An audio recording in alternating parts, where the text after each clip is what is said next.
He says, in the beginning, God created the heaven and the earth. Very simple statement, very powerful statement, though. He didn't give you an introduction to any of that. It feels like we started right in the middle of something. In the beginning, God created the heaven. Who's God? Beginning of what? None of your business. Start right there. Now, look at something in the verse. We understand English a little bit. You begin a sentence with what? A capital letter. So we begin the sentence with a capital letter. The only other capital in the sentence is God. God is bigger than heaven and earth. I mean, you can just see that from the verse. You don't need anything special about them. The word heaven and the word earth are both singular and they're both lowercase. Didn't mean much now, but that's just a fact. We can see it right there in plain English. It'll build as we go. There's no explanation for any of this. This is because God is the author and he doesn't have to explain himself to anybody. It's his grace that he's giving us to give us any information at all. We just latch on to it and say thank you. Verse 2. And the earth was without form and void, and darkness was upon the face of the deep, and the Spirit of God moved upon the face of the waters. Immediately our tone changes. In the first verse, it was majestic and something supernatural and heavens and earth and God and, wild stuff. And now all of a sudden we've got darkness. And there's this deep and water and Spirit of God moving. The tone has just changed. You can feel something ominous in the verse. This presents a unanswered question, or several unanswered questions. God does this. He'll present something in such a way that you don't have the answer to it, and your mind puts a big question mark. What's the deep? What's that Spirit of God moving on the waters? So you've got some questions here. He didn't answer them. Matter of fact, he's not going to answer them for quite a while. But he intends you to think about it and to start mulling over what is the answer to that thing and why did it do this and why did it do that? Why did he say it this way? And then you'll look at that verse and you'll study it and you'll try to figure out all the things that are in it. That's all by design. So that when you get the answer, it'll suddenly be worth it. If you've struggled with coming up with the answer to find, how to solve the problem, when it's finally solved, you appreciate it.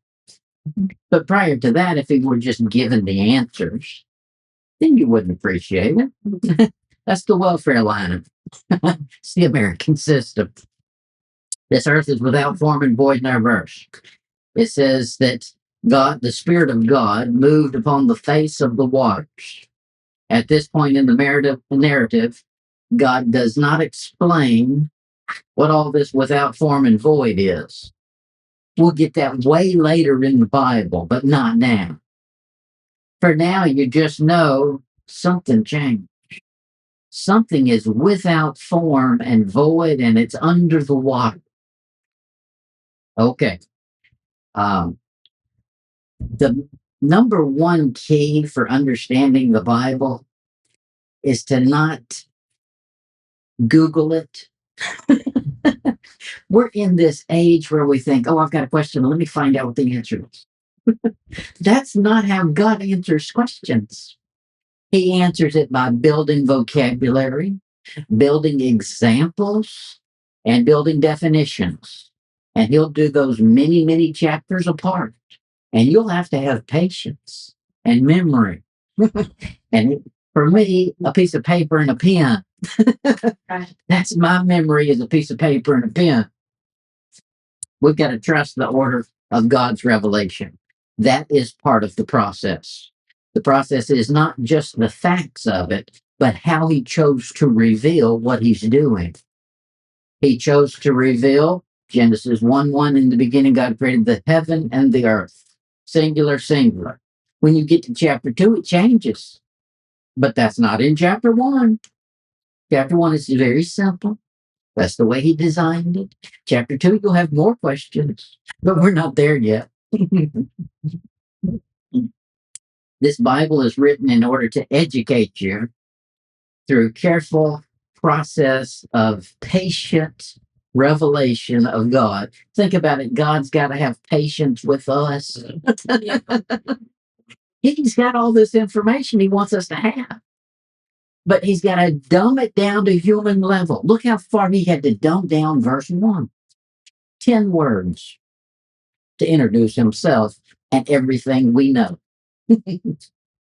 That's a master class in simplification. And that's what he did. Look at it in verse 3, Genesis 1:3. He says, and God said, let there be light, and there was light. Now, this doesn't seem like a big revelation here. However, we just think about it, and he did not say where the light came from. That'd be a big question. Obviously, there was not light. Otherwise, he wouldn't have said, let there be light. So he turned on the light, but we don't know its source. We don't know how far it reaches. We just know what it says right here. Our verse starts with and. If you're making a list of things, this is how you do it. And, comma, and, comma, and. This is checking off the to-do list, and this is how he's done it, one thing after the next. It's important to stay in order. This is the way God's order worked. It's not the way man's order would have worked. There's no sun present, just light. We're not told where it came from, other than God said, turn it on. Let there be. Now, notice he did not say God created light. He just said, let it be. And there it was. You'll find several verses in that use different words. Things that are different are not the same. I know that sounds very simple, but it's profound. The word let there be is not the same phrase as God created. It's not the same phrase as God made. Those are all different elements. They mean different things. And as the chapter progresses, it'll define itself as it goes. He says, let there be light, and there was light. This is obedience directly. When God says a thing, it happens. Right now, at this point in the narrative, nobody has chosen in our chapter to rebel against anything he said. When he says, let there be light, does not say there was any struggle to produce the light. It happened. This is what God wants you to see. When he says something, it happens. Now, if there's going to be a rebellion, he's going to tell us about it, and it'll be very plain. But we're not there yet. What we know so far is from verse 1, God's a creator. In verse 2, some trouble happened. There's an unanswered question. There's some big question marks that we're waiting for God to answer some questions on. In verse 3, God's spoken word accomplishes exactly what he intended it to do, and immediately as he says to do it. Verse 4, Genesis 1:4, and God saw the light that it was good, and God divided the light from the darkness. Division is not a bad thing. Think about it. If he didn't divide it, where would you know there was light and where would you know there was dark? No, he's made a division, so light remains light and darkness remains darkness. That way you can define what is light and what is darkness. We've got a thing that we do. We'll say this. We'll say it's dusk. What's that mean? That means it's not light and it's not dark. It's kind of going from one to the other. God doesn't do that. He says, no, here's the division. It's light or it's dark. Now, that's the same in our life. It's right or it's wrong. It's holy or it's profane. Light is good, is what he said. Now he's going to do this all through the chapter. He's going to look at his work. He does this thing where you almost get the idea that he's doing a quality assurance check. Did it really happen the way I intended it to do? And it does. And he says, yes, that's good. Sometimes he'll say, yeah, that's very good. He's patting himself on the back. Now, God can do that. Man had better watch out patting himself on the back. But God can. And he does quite often. Where did the darkness come from in our verse? Well, we don't really know yet. Notice that God did not destroy the darkness when he turned on the light. Both are still there. He divided one from the other. He didn't say light destroy dark. No, he said let's have light and we're going to have dark too. Just something to notice. Verse 5, Genesis 1:5. And God called the light day, and the darkness called the night, and the evening and the morning were the first day. We finally made it to day one.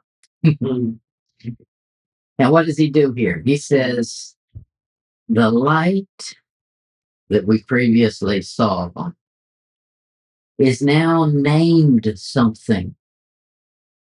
It's not named light. Light is a description of the name day. See the capital D? That's a proper name. Day. Now it has a name. And the way you would describe it was the definition he gave before. But the definition wasn't just a dictionary definition. It was a description. You interacted with it. You saw the light come on. You saw darkness split from off the light.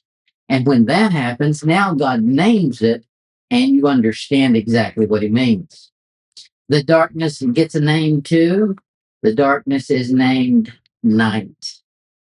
Now he starts things a little different than we would. We think of morning as light and evening as dark.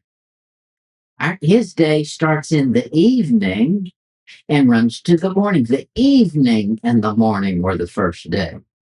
Not the morning and the evening were the first. This is good. That tells you he goes from dark to light. Evening is when it gets dark. What happens in the morning? It gets light. He says that's number one. In your life, you find the same thing. You don't really have life as a Christian. You don't start out light with being born into light. No, you have to transition from dark to light. You can see that happen. In verse 6, Genesis 1:6, he says, and God said, let there be a firmament in the midst of the waters, and let it divide the waters from the waters. Now, if you've never read the Bible and studied, farther than chapter 1, you're kind of scratching your head when you get to this verse. This firmament thing in the middle of water, and it's dividing water from water. What is he talking about? So you got to look at it, and you got to just say, okay, he said it's there, so I believe it.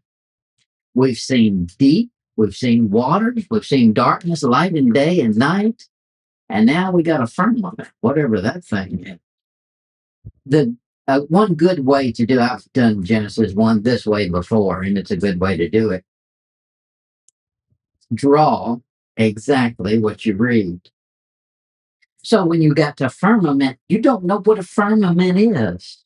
You just write the word firmament and wait for God to define it or describe it.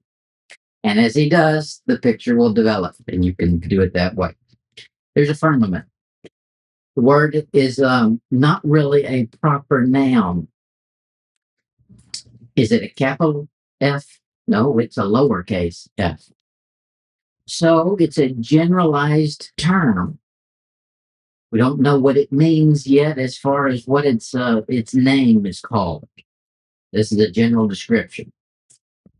A lot of times God will introduce a subject before he gives it a name, just like he did with light, day, and night, darkness. He says, whatever this firmament is, I'm going to stick it in the middle of the water. Is it going to get wet? Maybe not. We don't know. But this is what a person who's not read their Bible before is going to encounter, and they're going to think, what does that mean? What happens to firmament? So that's okay. We can have unanswered questions. The the thing is this, we don't have to force an answer. If God's not answered something yet, we don't have to answer it.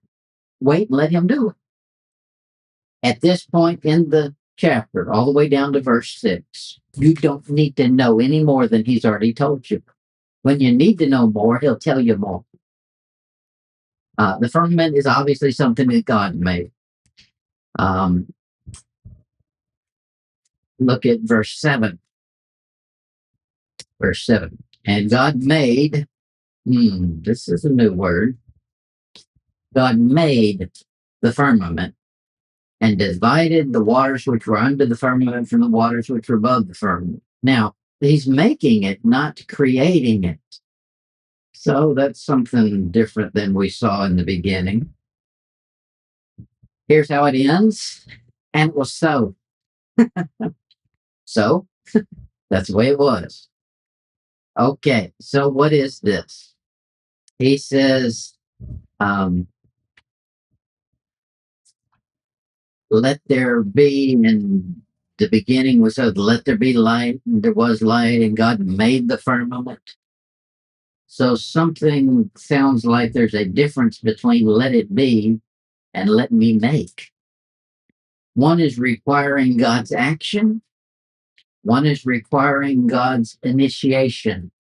God just says, turn on the light. We've got this technology now in our day and age where they want you to have Google Home and Alexa Home and all this other home garbage. And what that is voice operated commands. So you walk in and you say, Alexa, go do the dish. No. We wish, yeah. Whatever you want her to do. So this is what God has done. God said, let there be light. He spoke it and it happened. Now he made. This indicates that he was involved in it beyond just speaking and it obeyed him. Whatever the firmament is, there it is. God commanded it. This is God's work. He's actually busy doing something. We're going to find this work is not a bad thing. Creation is the evidence of God having a job. He was working. When he blesses Adam before there's a curse, Adam gets a job to do. Matter of fact, several things to do. Work's a good thing. Why does God change his wording from create to make? Well, we don't know. We're just going to study it. It's a good thing to do is to note when there's something that changes. We noticed there was a change between create and make.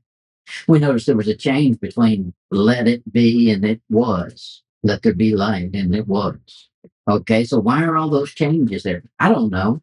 Figure it out. That's what God's wanting you to do. To open your Bible, get a pen and paper, and start working.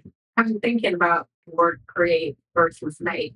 Create indicates that you're designing, and then make, you're putting it together. But anyway, Yeah, from something 40 years, like make dinner, you already have them. yeah, I feel like create could mean both, where you design something. right, design, which is what you're talking about, and then putting the action to it. Anyway, go ahead, John. Y'all are jumping ahead. Sorry. This is exactly what you'll tell somebody to do, is hang on and let God show it. God will describe it. What we've seen so far is that nobody has been busy doing anything but God.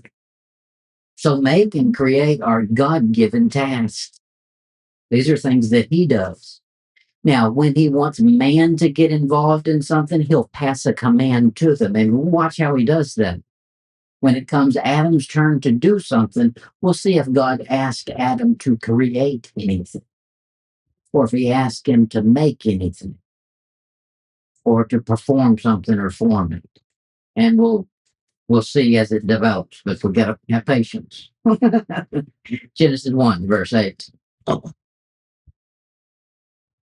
And God called the firmament heaven. Capital H, heaven. Now we know what the firmament is. We didn't know it was just a word that was stuck out in the middle of the water before. Now it has a name. And the evening and the morning were the second day. All right, so now we know what firmament is. It's heaven. But it's a different one than in verse 1. See what happened in verse 1?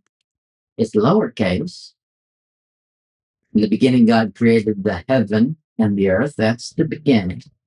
Now look at verse 8. What day are we on? Day 2. It's not the beginning anymore. It's day 2. Well, he created the heaven on day 1 or before day 1. Now we've got a heaven created on day 2, not the same one. And it's named now. As this chapter develops, you'll find all 3 heavens, but we've not identified them yet. We just saw 2, but they're kind of hidden. Continue to ask yourself these questions. As you go through the Bible, one of the most important things is, in order to get it to answer and teach you, you have to have something that you're searching for. He says, you'll find me when you seek for me and search for me with all your heart. Okay. How do you do that if you don't know what you're looking for? Okay, so write a question down. Why did he do it this way? What does that word mean? And then just keep going. You don't have to jump out of order. God did not write the Bible as a reference manual. He wrote it as a history book. From the beginning, I mean, it makes it real simple. How would you start anything? At the beginning. So verse 1 says, in the beginning. We know where it starts. So that's where you start. And then you proceed through.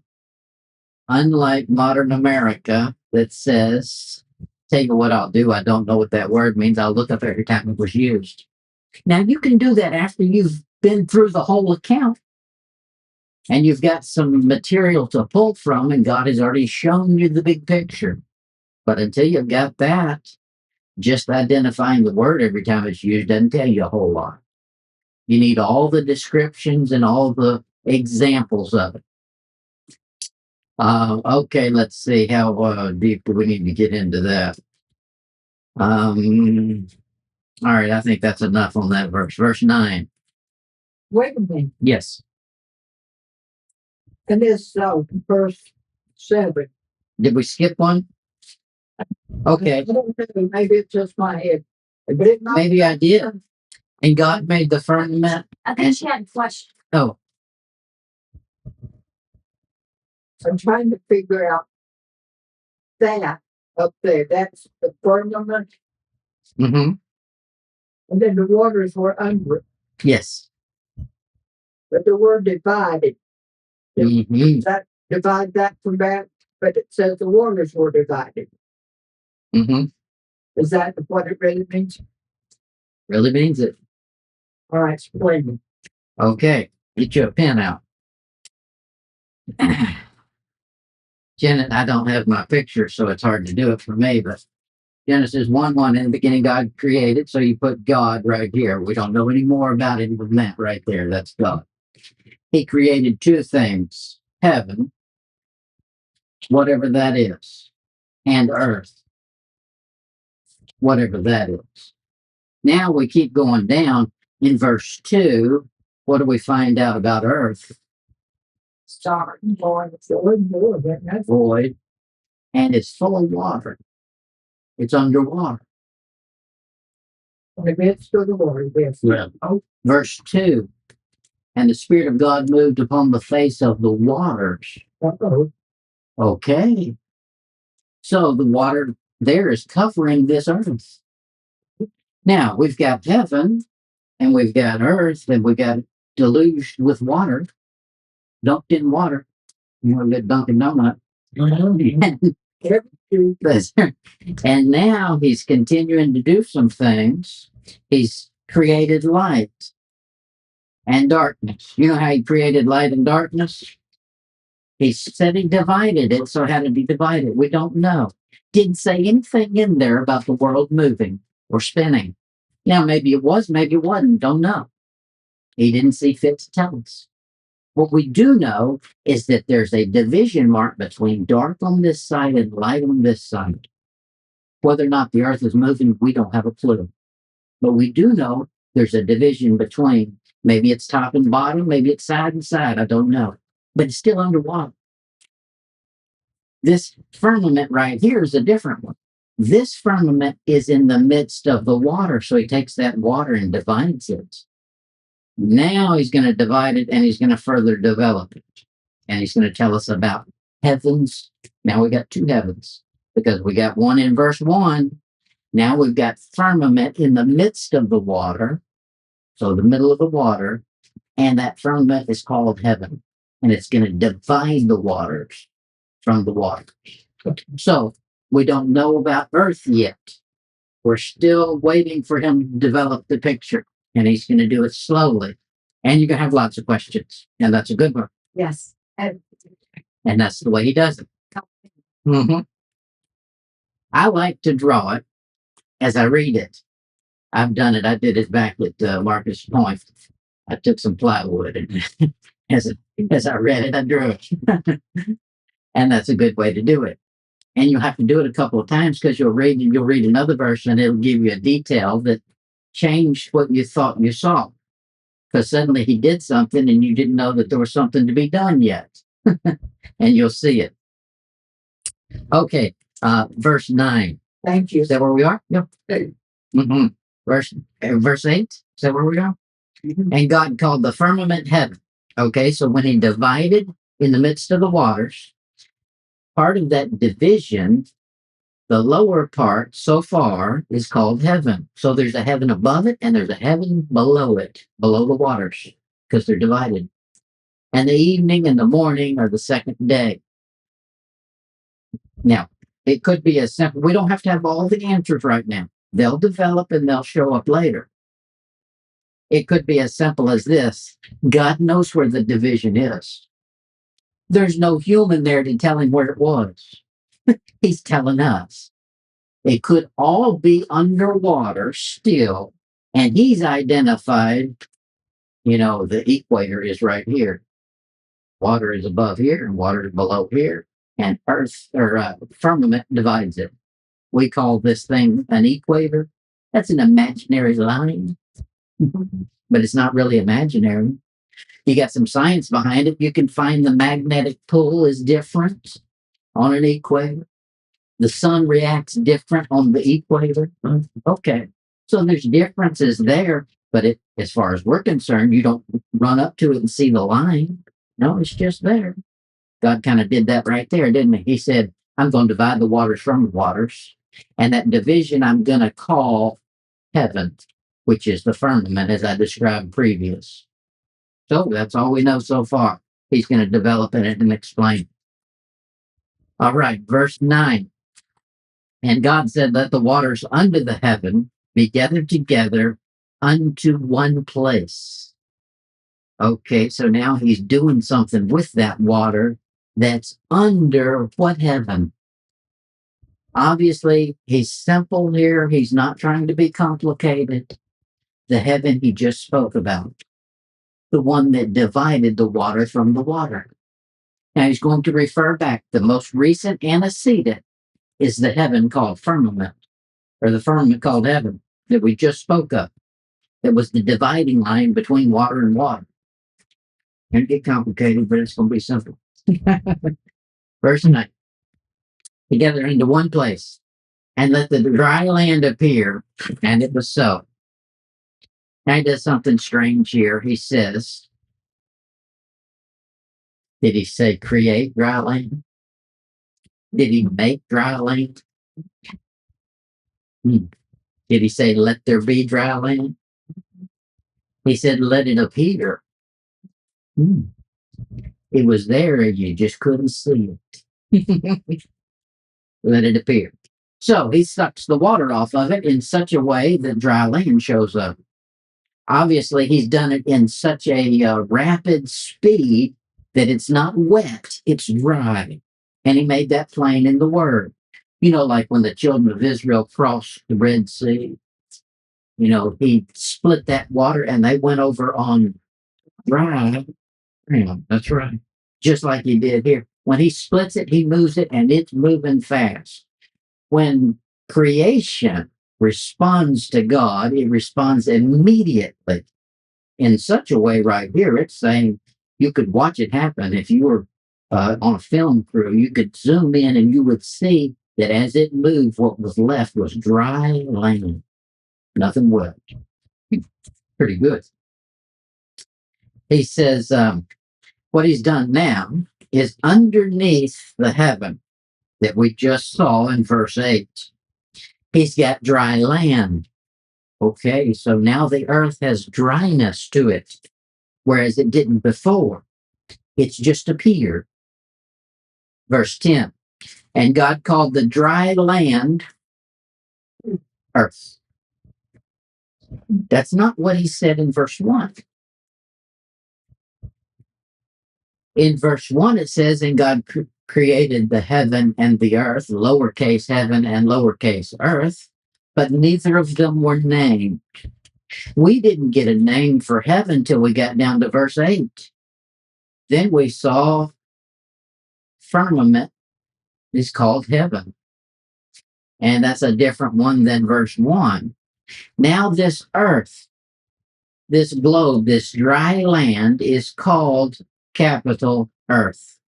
Same word as in verse 1, but now it's a proper noun rather than a placeholder. It's a generic in verse 1. It's a placeholder. That's important to notice. You don't have any answers for that yet. You won't get an answer for that until you get to Ezekiel. When you get to Ezekiel, you'll find out what that ball was called before it was called earth. It had a different name, but we're not there yet. And we won't understand that one if we don't understand this one. So we'll just keep moving as God has given it to us. Now he says, and God saw that it was good. Yes, it was. He keeps doing this inspection, this quality assurance. I think this is what everybody who cares about the work they do, they always step back and look at it. And you know what man does? Man does something I don't think God has to do. Man steps back and says, oh, I bet you if I did it that way, I could have improved. And I wonder if I had done it that. God doesn't do that with his. He just says, let it be. Oh, that's good. I impressed myself. And that's what he does. Very different than man. Verse 10. Did we do 10? I think we already did 10. So verse 11. We're flying, man. Verse 11. He said, do what? Do we gather the waters like verse 10? Verse 10. Verse 10. Okay, let's go to verse 10.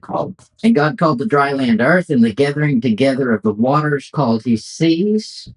And God saw that it was good. Okay, so now you see some seas. Different seeing. Seesaws. So that's that water out there. It's called a sea. And right now, we understand it from just what's been said, exactly how it's been said. He's talked about the earth, water that has produced dry land.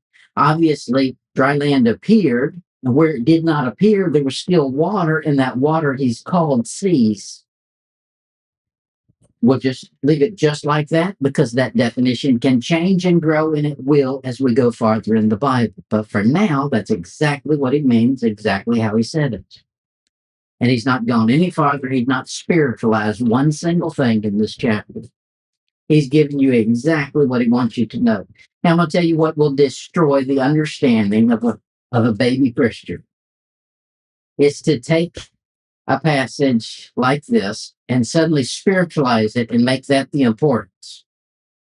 Now, you can spiritualize everything. That's true. You can take some personal lessons from everything. However, do not void out the absolute meaning of absolute words. Otherwise, you've written a new book. No, let's just accept the one he's written so far. We can make applications in different ways. That's fine. That's up to you and God. However, we need to understand what the word said when it said something. We get that first.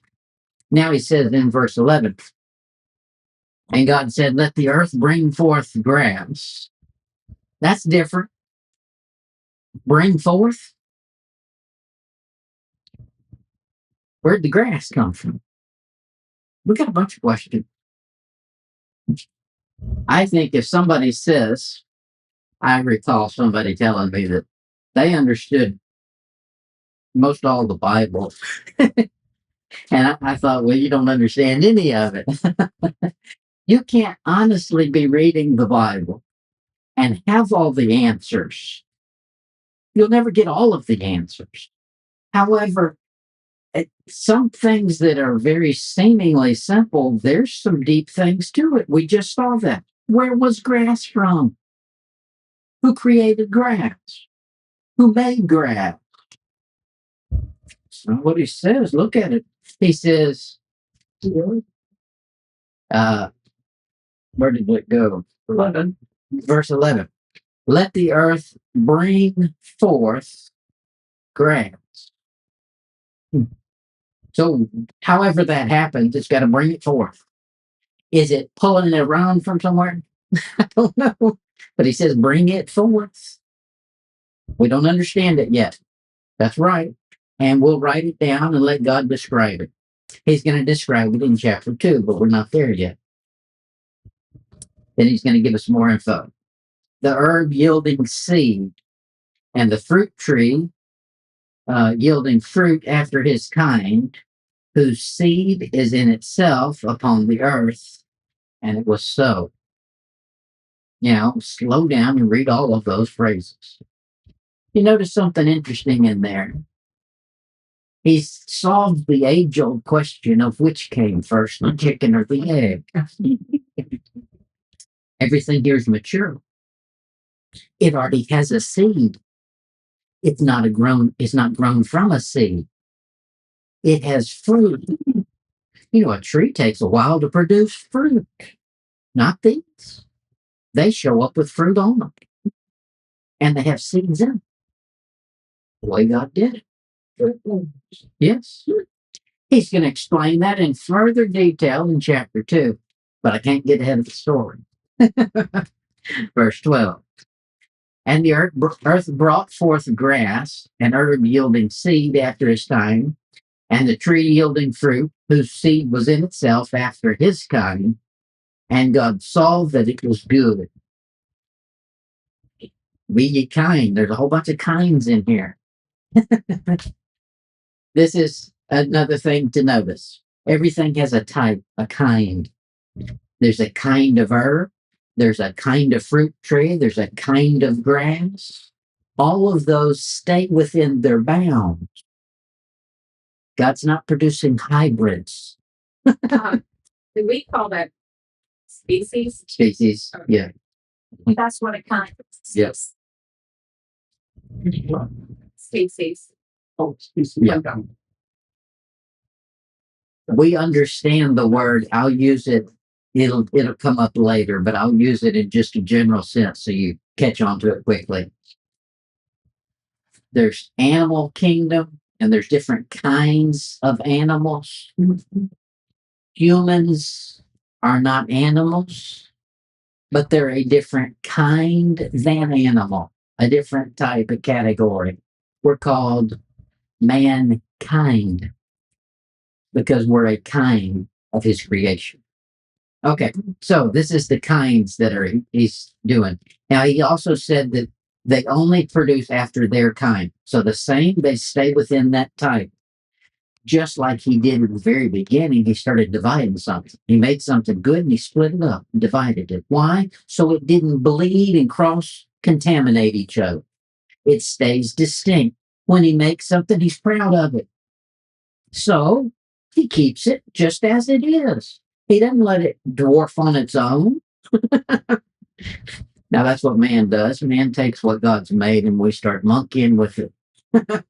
and trying to make our own thing, and we just make a mess of what we make.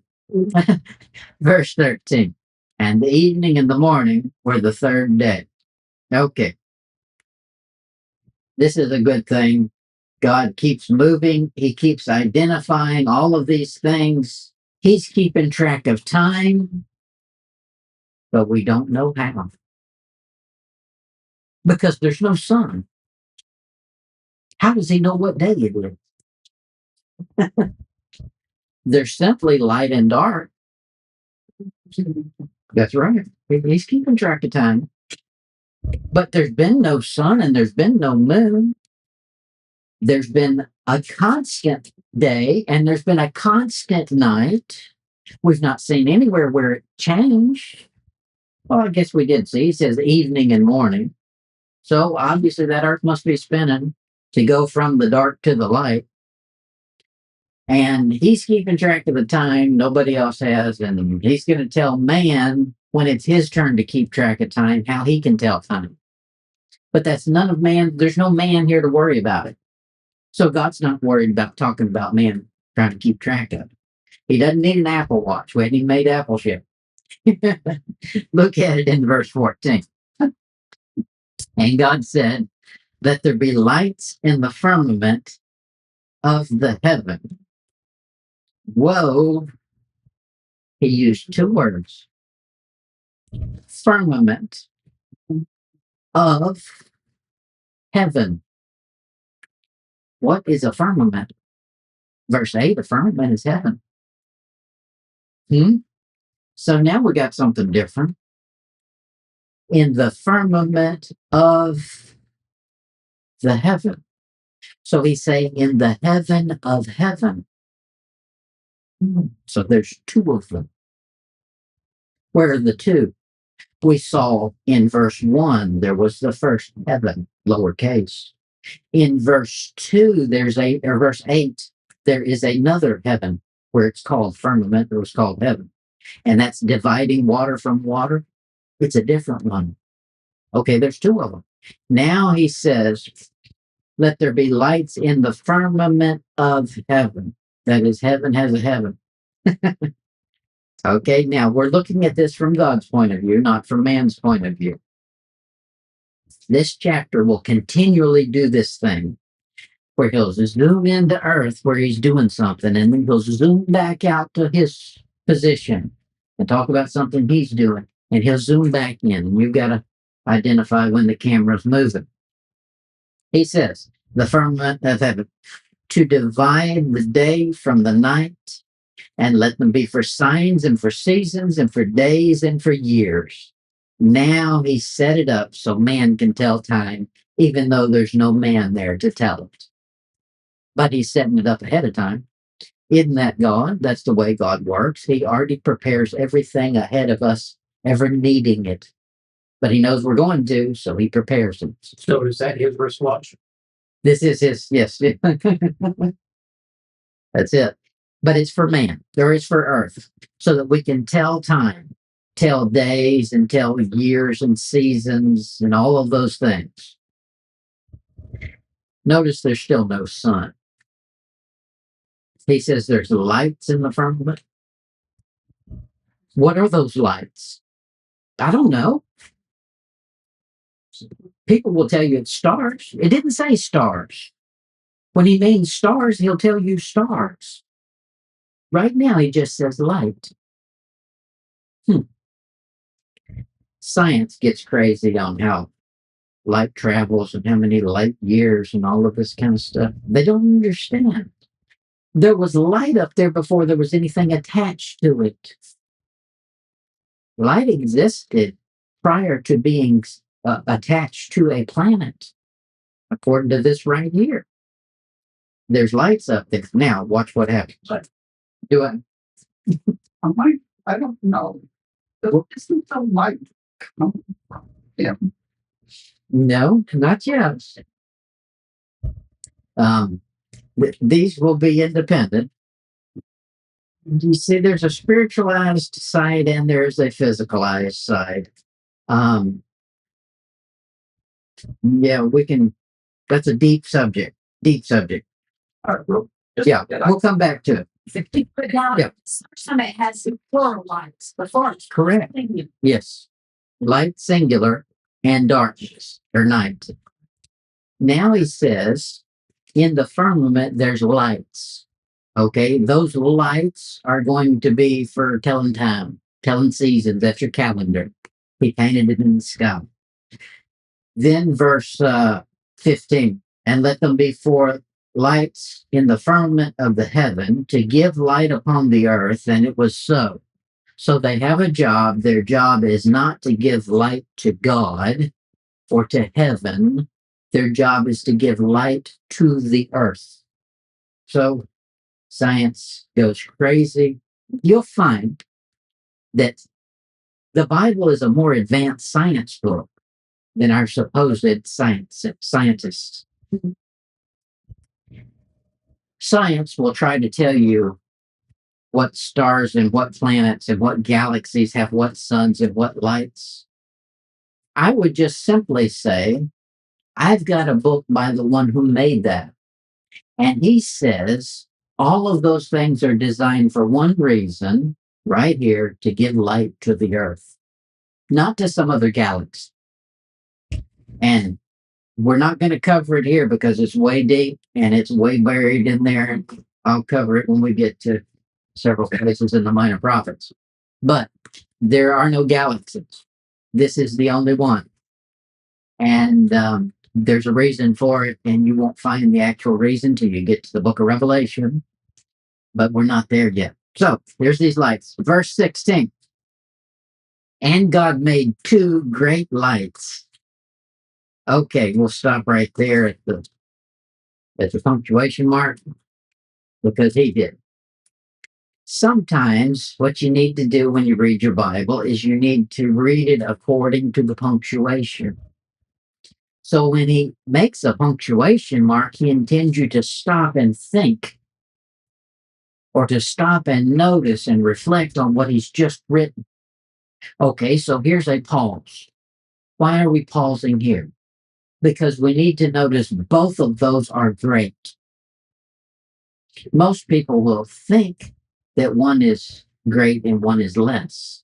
No, they're both great. That's the first thing you notice is both of them are great.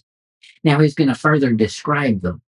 And the further description does not change the first description. All right, where did I stop? They said, okay, the greater light to rule the day and the lesser light to rule the night. Lesser in greatness because they're both great. It does not mean one is not great or one is great and the other one is less. No, they're both great. We don't get that living in a city. But when you live out in the country, there's not low light pollution from the street lights and the city lights. You can see that moon when it's shining is bright.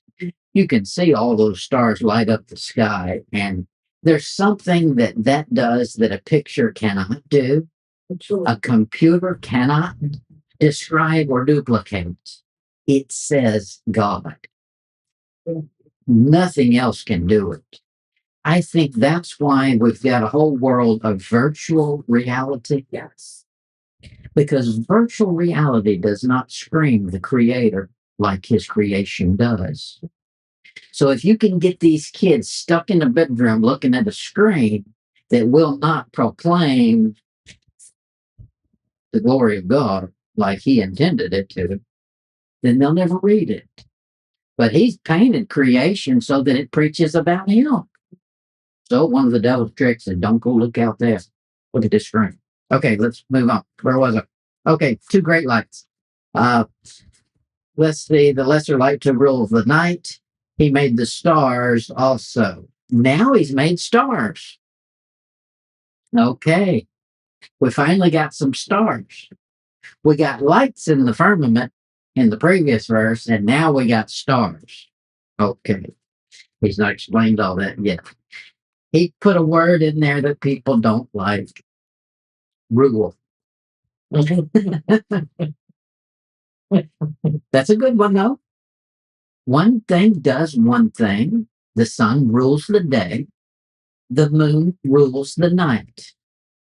Does not mean one ruler is better than the other one. Why? Because they're both great rulers. Because they were great lights. So just because one office functions one way and bears rule in the process that it's supposed to have, does not mean it's better or worse than the other. We've got a whole world where they want to mix all the genders and say that a woman does the same thing a man does and a man does the same thing a woman does, and there's neither male nor female, and they're a bunch of crazy nuts. Both of them should be distinct, and both of them should be great in their role. And he says, bear rule in that role. Now, the moon cannot bear rule as the sun does. It would be a poor day on Earth when the moon decided it was going to take the job for the sun. I guess you get it in Alaska, some of those places where it's dark 24 hours a day. I couldn't handle that. But here, they have a job to do and they're going to do it. Okay, let's move on. Where are we? Verse 17? Verse 17. And God set them in the firmament. Who's the them? That's the stars we just read about. In the firmament of heaven. There's said it again. The firmament of heaven. That's heaven of heaven. To give light upon the earth. They have a job, and it's to light up this earth. So that tells you something about Earth. Earth is basically dark. And it really is. The sun shines. That's true. But if you were in a world where you did not have, I guess you could have some fire, but I don't know how long it took them to come up with that. But candles don't give you a whole lot of light, but it's basically dark. If you lived out years, probably 100, 150 years ago, you went to bed when it got dark because there wasn't anything else to do. Your candle might have burnt for, an hour or 30 minutes, whatever you could get out of that. But you know what? When you're trying to watch and live by a candlelight versus the sunlight, or like we have these bright lights, it makes you tired. So you want to go to sleep. You want to close your eyes. Okay, that's darkness. God says, I'm going to do something so they've got some light. Otherwise, they're just going to be sleeping. And I'm not going to make any spiritual application because God didn't hear, but as we travel through the Bible, that will show up. All right. How late have we got? Because we better stop it there. We'll pick up at verse 18. Is that where we stopped? We haven't finished the 14 yet. So. Where are we? Well, we're right. 19 is the fourth day. Okay, the fourth day. So verse 18, to rule over the day and over the night, and to divide the light from the darkness. And God saw that it was good. Okay, he sees that light is good because he did it. So it had to be good. Verse 19, and the evening and the morning were the fourth day. Okay, so day 4, we made it through 4 days of creation. That's pretty good for us. That's moving fast. And we'll try to finish up this chapter the next time we go. No, we won't. We won't. I can tell you already, we won't. But we'll get the next day or two. Yeah. This chapter is a very good one. I'd say the first 12 chapters of Genesis are very heavy and very fundamental to the rest of the whole Bible. And it tells you how to understand vocabulary. It tells you how to understand God when he's talking and what to look out for and how to have patience waiting for his answers. And we'll study it all the way out. Okay, that'll do it for me.